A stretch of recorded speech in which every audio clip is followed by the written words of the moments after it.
नमस्कार प्रिय विद्यार्थियों, कैसे हैं आप सब। मैं आशा करती हूँ कि आप सभी एकदम अच्छे होंगे और अपनी अपनी जगह पर सुरक्षित होंगे। तो विद्यार्थियों, आज की कक्षा में भी हम उसी पाठ का अध्ययन करेंगे जिस पाठ का अध्ययन हम पिछली कक्षाओं में करते आ रहे हैं। लेकिन आज की कक्षा में हम उसके आगे वाले भाग का अध्ययन करेंगे और जानेंगे कि आगे हम लेखिका और जो लेखिका है वो अपने आगे हमें किन किन चीजों से परिचित करवाती है। तो आगे बढ़ने से पहले हमने पिछली कक्षाओं में जो पद्यांश पढ़े थे उससे संबंधित मैं आपसे कुछ प्रश्न पूछूंगी, तो आपको उसका सवाल जवाब चैट बॉक्स में देना है। तो मेरा सबसे पहला सवाल है कि लेखिका को किस चीज की ध्वनि सुनकर उन्हें बहुत अच्छा महसूस होता था। जी विद्यार्थियों,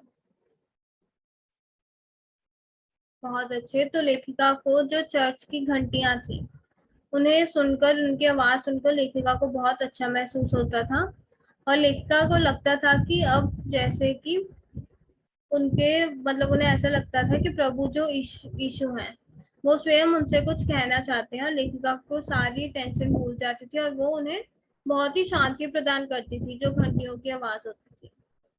और इसके बाद आप मुझे बताएं कि लेखिका ने किस जगह पर वो घूमने हमेशा जाती थी और किस जगह पर उन्होंने बचपन में बहुत ज्यादा उन्होंने मजे किए, जहाँ पर वो घोड़े की सवारी भी करती थी और अन्य कार्य भी करती थी। बहुत अच्छे। तो वो शिमला रिज की बात करती हैं कि शिमला रिज पर उन्होंने बहुत घोड़े की सवारी की हुई है और इसी के साथ साथ वो अन्य कार्य भी, जैसे कि जो उन्होंने बताया था कि जो पहाड़ के ऊपर चर्च बना हुआ था तो उसके बारे में भी वो इधर शिमला रिज में ही बताती है कि किस प्रकार उस चर्च में जो घंटियों की आवाज थी वो भी लेखिका को बहुत अच्छी लगती थी।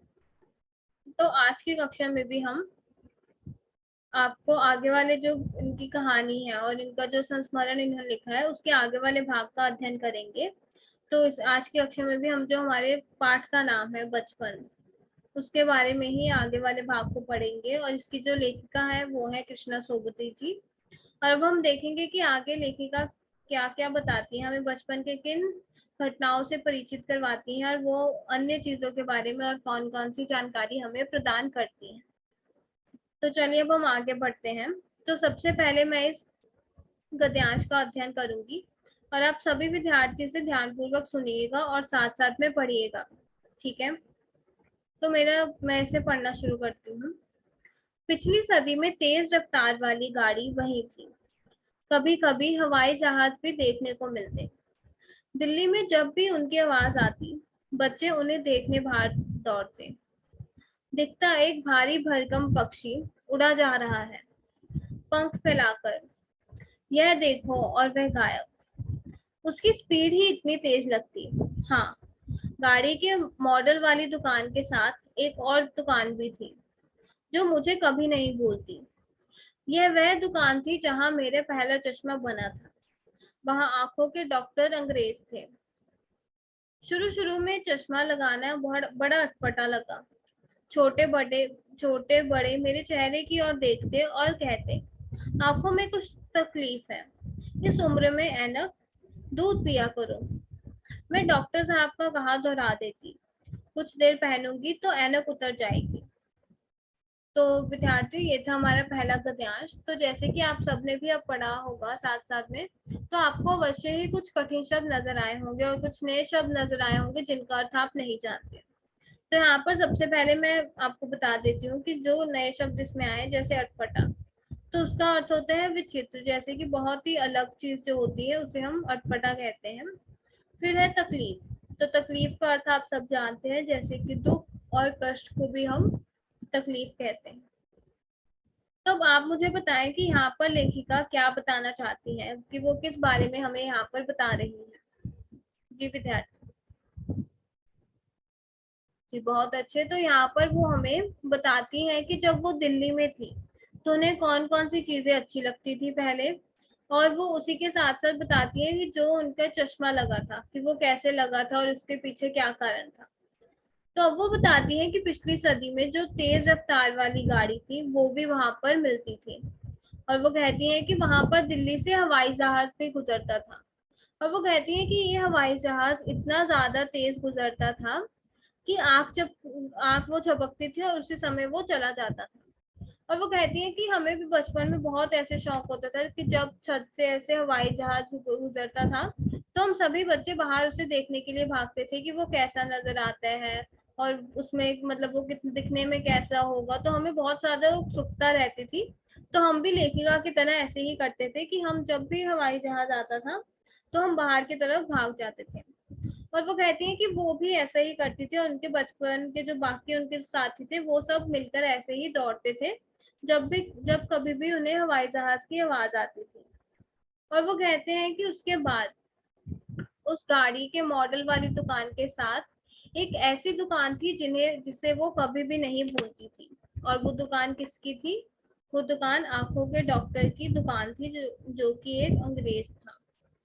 और फिर वो बताती है कि वो दुकान को वो क्यों नहीं भूलती थी, क्योंकि वहां पर उनका जो पहला चश्मा था वो वहां से ही बना था। और वो कहती है कि जब शुरू शुरू में उन्होंने चश्मा लगाना शुरू किया था तो उन्हें बहुत ही अटपटा मतलब बहुत ही अजीब सा लगता था, क्योंकि हमें अक्सर ऐसा होता है कि जिस चीज के हम आदी नहीं होते हैं तो जब वो चीज हमें उस चीज को करना पड़ता है तो हमें पहले वो चीज बहुत मुश्किल लगती है और बहुत अटपटी लगती है, लेकिन जैसे जैसे हम उस चीज को करते रहते हैं तो हमें उसकी भी आदत बन जाती है और वो भी हमारी दिनचर्या का हिस्सा बन जाती है। तो लेखिका को भी जब उसका पहला चश्मा लगा था तो लेखिका को बहुत अजीब लगता था और बहुत उसे तकलीफ होती थी।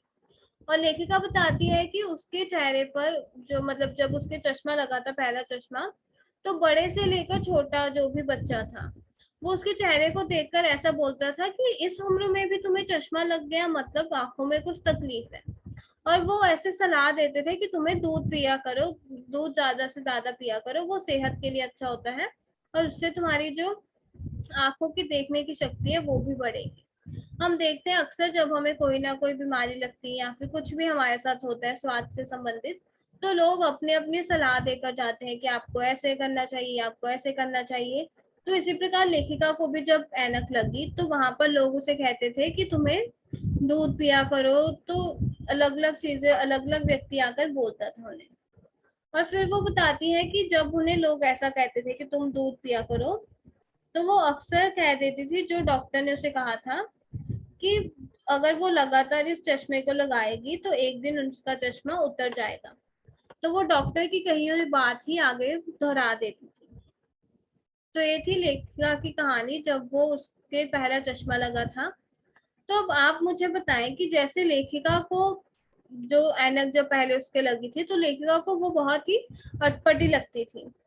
तो आप मुझे बताएं, और उसको लोग क्या सलाह देते थे कि उसको कहते थे कि तुम्हें ऐसे दूध पीना चाहिए, तुम्हें ये सब करना चाहिए।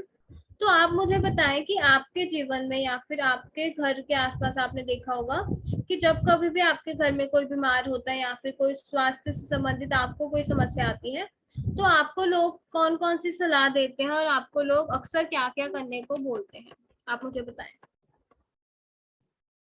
जी, बहुत अच्छे। तो लोग हमें जैसे अगर खांसी या फिर लोग हमें ठंडा पानी पीने से मना करते हैं और बाहर का खाना खाने से मना करते हैं, ये तो बहुत ही आम सलाह है कि ये सभी लोग कुछ भी हो लोग सबसे पहले ये बोलते हैं कि ये तुम्हें बाहर के खाने से हुई है, इसलिए बाहर का खाना खाना बंद कर दो, वो गंद मत खाना बंद कर दो, तो तुम्हारा स्वास्थ्य खुद ही सही हो जाएगा। तो हम अक्सर देखते हैं कि जैसे हमें ज्यादा से ज्यादा पानी पीने की सलाह दी जाती है, अच्छा और हरी भरी सब्जियां खाने की सलाह दी जाती है और रोज हमें कसरत करने की भी सलाह दी जाती है जिससे कि हम फिट रह सके और जो हमारा शरीर है वो भी अच्छे से कार्य कर सके। तो ये विभिन्न विभिन्न लोगों द्वारा दी गई जो बातें हैं और जो वो सलाह देते हैं जब कभी भी किसी व्यक्ति की स्वास्थ्य खराब होती है या फिर उसको प्रभावित होती है तो वो अक्सर हमें लोगों द्वारा कुछ ना कुछ कहा जाता है कि आप ऐसा करो तो इसलिए ठीक हो जाओगे। तो ये कुछ मैंने अपने अनुभव साझे किए और आपने भी साझे किया और लेखिका ने भी हमें बताया कि लोग उसे क्या कहते थे और वो क्या कहते थे कि तुम ज्यादा से ज्यादा दूध पिया करो। ठीक है, तो अब हम आगे बढ़ेंगे। तो आपको मुझे बताना है कि लेखिका को गाड़ी के मॉडल वाली दुकान के साथ और कौन सी दुकान याद थी? किताबों की, चॉकलेट की, चश्मे की या फिर कपड़ों की? बहुत अच्छे विद्यार्थी हो। तो जो इसका सही उत्तर है वो है चॉकलेट की। तो लेखिका को जो इसका सही उत्तर है वो है चश्मे की। तो लेखिका को जो चश्मा था, वो चश्मे की दुकान लेखिका को अभी भी याद है, क्योंकि लेखिका को वहां पर पहला जो चश्मा था वो उसी दुकान से लगा था। तो यहाँ पर चश्मे की जो सही उत्तर है वो है चश्मे की। ठीक है, तब हम आगे बढ़ेंगे और इसको मैं पढ़ती हूँ और आप सभी विद्यार्थी से ध्यानपूर्वक सुनिएगा और साथ साथ में इसे पढ़िएगा भी। ठीक है। वैसे डॉक्टर साहिब ने पूरा आश्वासन दिया था, लेकिन चश्मा तो अब तक नहीं उतरा। नंबर बस कम ही होता रहा। मैं अपने आप इसकी जिम्मेवार हूँ। जब आप दिन की रोशनी को छोड़कर रात के टेबल लैंप के सामने काम करोगे तो उसके अलावा और क्या होगा। हाँ, जब पहली बार मैंने चश्मा लगाया तो मेरे एक चचेरे भाई ने मुझे छेड़ा। देखो देखो कैसी लग रही है। आंख पर चश्मा लगाया ताकि सूझे दूर की है नहीं लड़की तो मालूम सूरत बनी लंगूर की। मैं खिंची कि मुझ पर यह क्यों दोहराया जा रहा है, पर शेर बुरा ना लगा। तो अब आपके समक्ष यहाँ पर आपने भी इसे पढ़ा होगा, तो इसमें जो कठिन शब्द है और कुछ जो नए शब्द आए हैं मैंने उसका उनके अर्थ यहाँ पर लिखे हुए हैं। जैसे आश्वासन देना मतलब कि दिलासा देना, दिलाना और तसल्ली और भरोसा दिलवाना। और चचेरे का अर्थ होता है जो चाचा चाची का लड़का होता है या फिर चाचा चाची से संबंधित होता है उसे हम चचेरा कहते हैं। और फिर है जिम्मेवार। जिम्मेवार का अर्थ होता है उत्तराधारी या फिर जवाबदेही, मतलब कि पूरी जिम्मेवारी अपने से ले लेना, उसे हम जिम्मेदार कहते हैं। तो अब विद्यार्थियों आप मुझे बताएं कि यहाँ पर लेखिका किस बारे में हमें बताती है।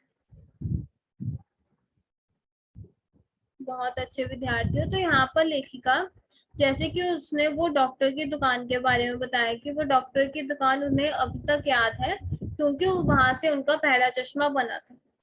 और वो बताती है कि लेखक ने उन्हें पूरा जो डॉक्टर लेखिका बताती है कि डॉक्टर साहब ने उन्हें पूरा विश्वास दिलवाया था कि तुम्हारा चश्मा उतर जाएगा, लेकिन वो कहती है कि अभी तक भी मुझे चश्मा लगा हुआ है। वो कहती है कि उसका जो नंबर था वो दिन प्रतिदिन कम होता जा रहा था, जिसके कारण की लेखिका का चश्मा जो था वो उतर नहीं पा रहा था, क्योंकि जो नंबर था वो घटता ही जा रहा था। और वो इसके लिए अपने आप को ही जिम्मेवार ठहराती है, क्योंकि वो बताती है कि वो दिन में नहीं पढ़ती थी बल्कि रात में टेबल लैंप की रोशनी में वो पढ़ा करती थी। और अब हम देखते हैं कि जब हम अंधेरे में कोई कार्य कर रहे होते हैं, जैसे लैपटॉप के आगे बैठना या फिर मोबाइल जब हम रात को चलाते हैं, और रात में क्योंकि हमारी पढ़ते वक्त हमारी बहुत ज्यादा ऐसे आंखों की रोशनी वहां पर लगती है और आंखों की शक्ति वहां पर लगती है, तो जब हम अंधेरा करके उस चीज को पढ़ते हैं या फिर उस पर कार्य करते हैं तो हमारी आंखों पर सबसे ज्यादा प्रभाव पड़ता है।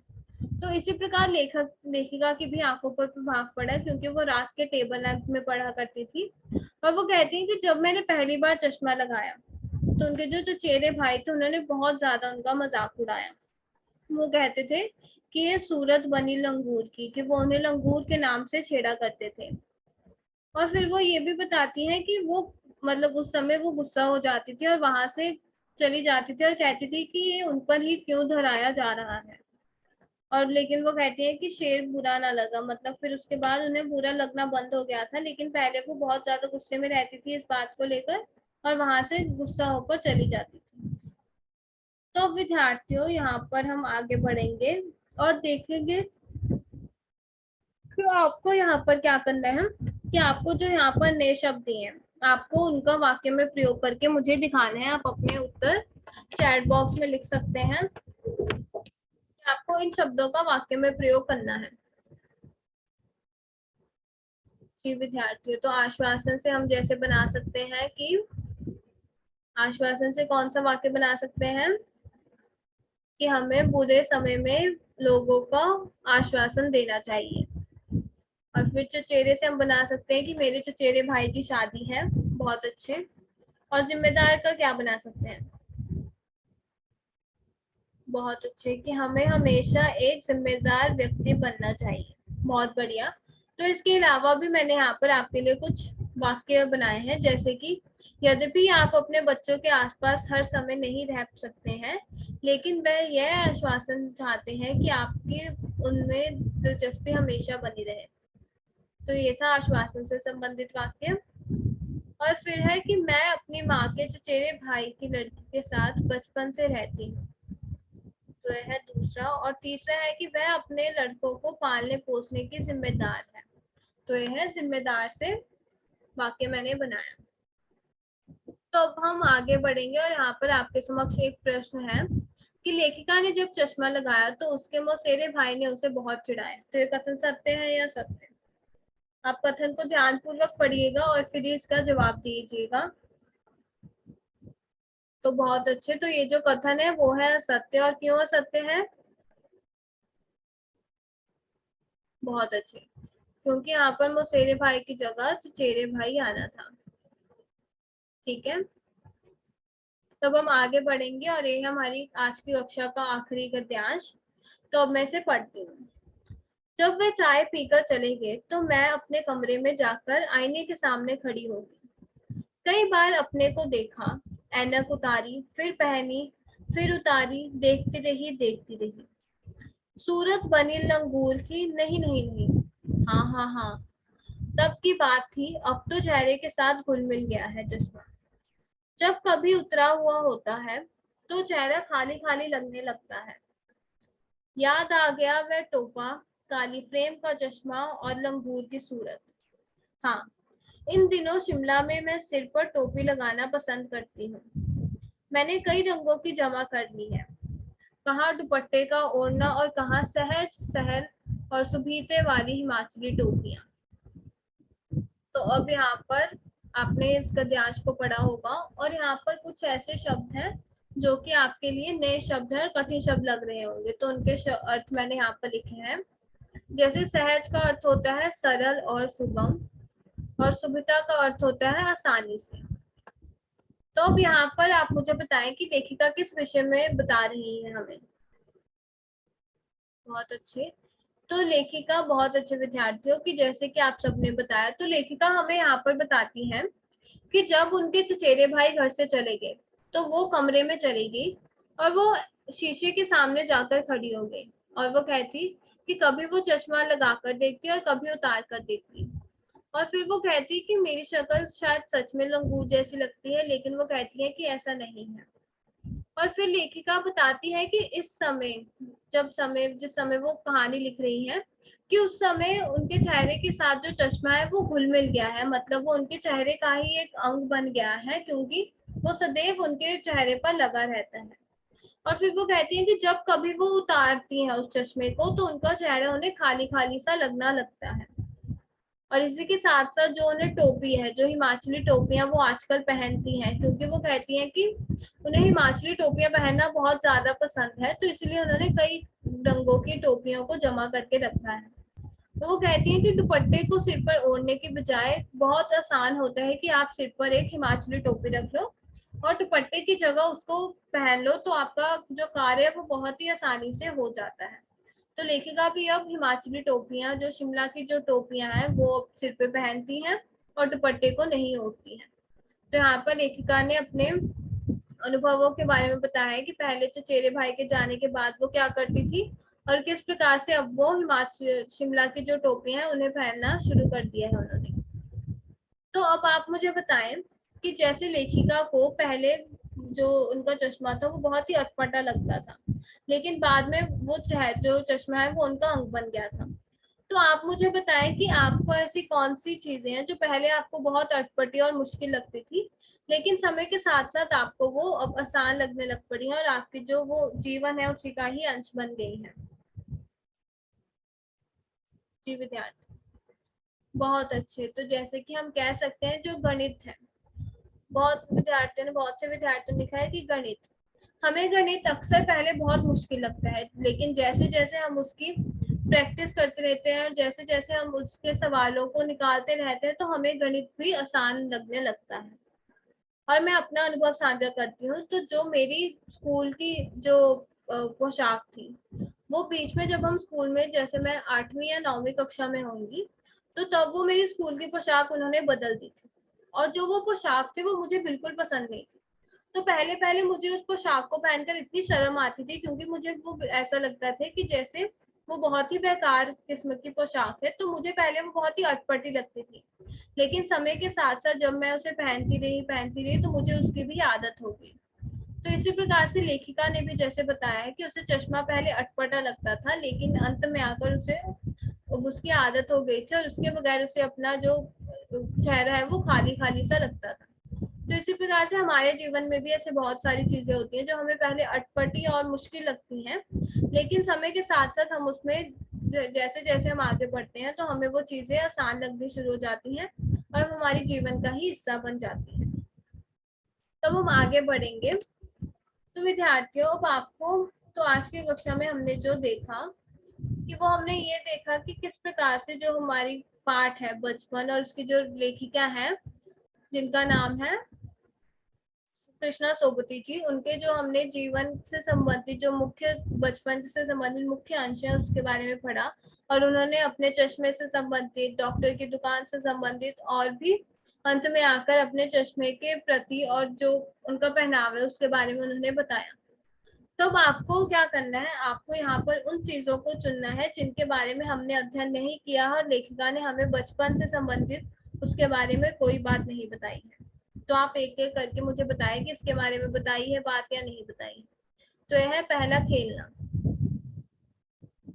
हाँ जी, तो ये नहीं आएगा क्योंकि लेखिका ने अपने बचपन में जो भी वो खेल खेला करती थी उसके बारे में बात नहीं की है। और दूसरा है यहाँ पर ग्रामोफोन।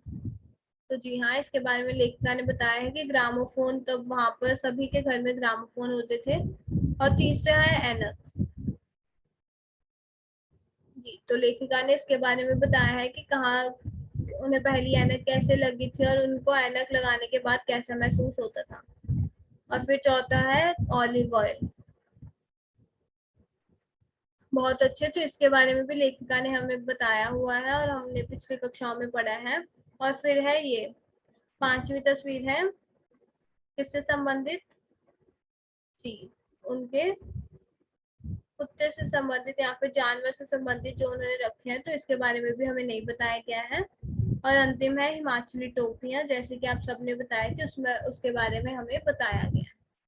तो यह है आपका गृह कार्य, आप इसको अपनी पुस्तकों में लिख लीजिए कि आपके और लेखिका के बचपन के समय में बहुत अंतर आ गया है। तो आपको उन अंतरों को ध्यान में रखते हुए एक सूची बनानी है कि कौन कौन सी चीजों में अंतर आया है। और दूसरा है कि आपको अपने बचपन की कोई भी यादगार घटनाओं को विस्तार से लिखकर लाना है। तो ये दो आपके हैं घर के काम, तो आपको इन्हें करना है और आपको मुझे मेरी ईमेल आईडी पर भेज देना है। तो मैं वहां पर फिर चेक कर लूंगी कि आपने कौन कौन से अनुभवों को अपने साझा किया है। तो धन्यवाद विद्यार्थियों, आज की कक्षा यही समाप्त होती है। अब हम अगली कक्षा में मिलेंगे।